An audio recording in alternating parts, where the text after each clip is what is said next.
si je te disais que la plupart des dessinateurs commettent cette erreur et, à cause de cela, ils n'arrivent pas à réaliser leurs dessins et leurs personnages préférés? Je vais t'apprendre à dessiner Goku étape par étape, sans faire cette erreur. Alors, allons à la vidéo, viens en vacances avec Arluca. Allons-y alors pour qu'on puisse commencer notre dessin. Nous avons déjà deux traits, un horizontal et un vertical, au centre de la feuille. On commence à faire notre dessin par les cheveux, par cette mèche qui va se trouver devant le visage de Goku. C'est pourquoi j'ai choisi de commencer par ces mèches, parce qu'elles influencent vraiment notre dessin. Et à partir du moment où on fait ces deux mèches, on peut déjà commencer à créer le cadre de notre visage, et on commence ce cadrage par le côté gauche de notre dessin. Et vous pouvez aussi, les amis, faire en gros comme une grille. Cette esquisse, ce que je fais dans chaque partie, là, dans chaque petit carré, vous le reproduisez dans votre dessin. Je vais faire ici quelques mèches de plus du côté droit pour qu'on puisse finir l'oreille et automatiquement terminer ce contour du visage de Goku. À partir de là, on a déjà fait les détails de l'oreille et on va commencer à faire ici notre visage, on va faire les détails. On commence par ce sourcil plus grand et ensuite on fait déjà ce petit trait au-dessus du sourcil.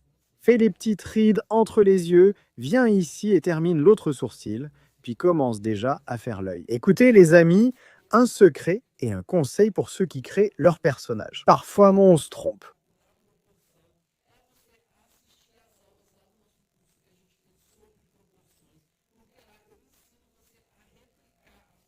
Par exemple, vous avez une référence, elle a déjà les bonnes proportions, et vous voulez la reproduire sur le papier, mais vous n'y arrivez pas.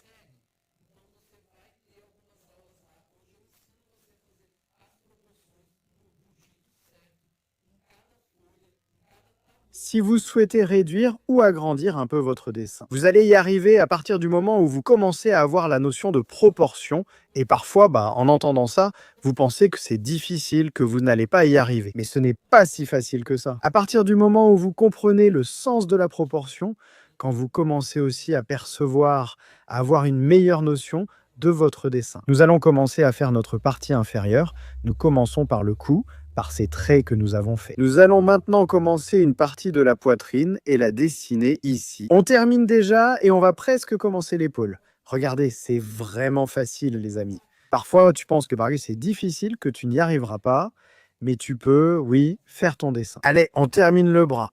On va maintenant vraiment faire le torse. Regarde ici. On va faire le petit rond ici. Ce sera le reste de son torse. On fait l'épaule là. Il porte un vêtement déchiré sur le côté.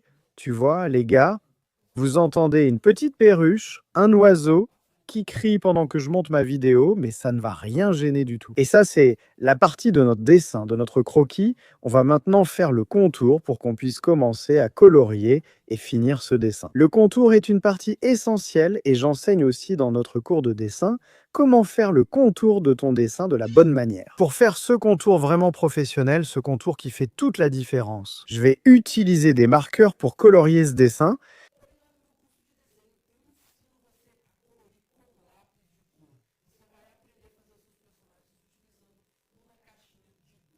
Regarde, ici j'ai fait notre dessin de la séquence, de la forme. Tu peux utiliser un rose clair pour la base de la peau et pour les ombres, tu peux utiliser un marron. Fais d'abord les ombres, puis le reste de la peau et ici ses cheveux.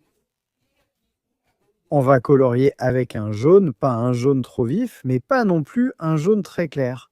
Et pour les ombres, tu peux utiliser peut-être un cannelle ou même un marron clair que tu as. Et tu obtiendras la même teinte.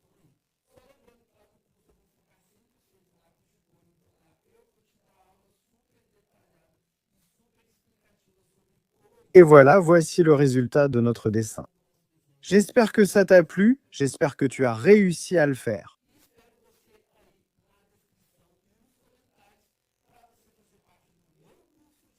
Voilà, c'est tout.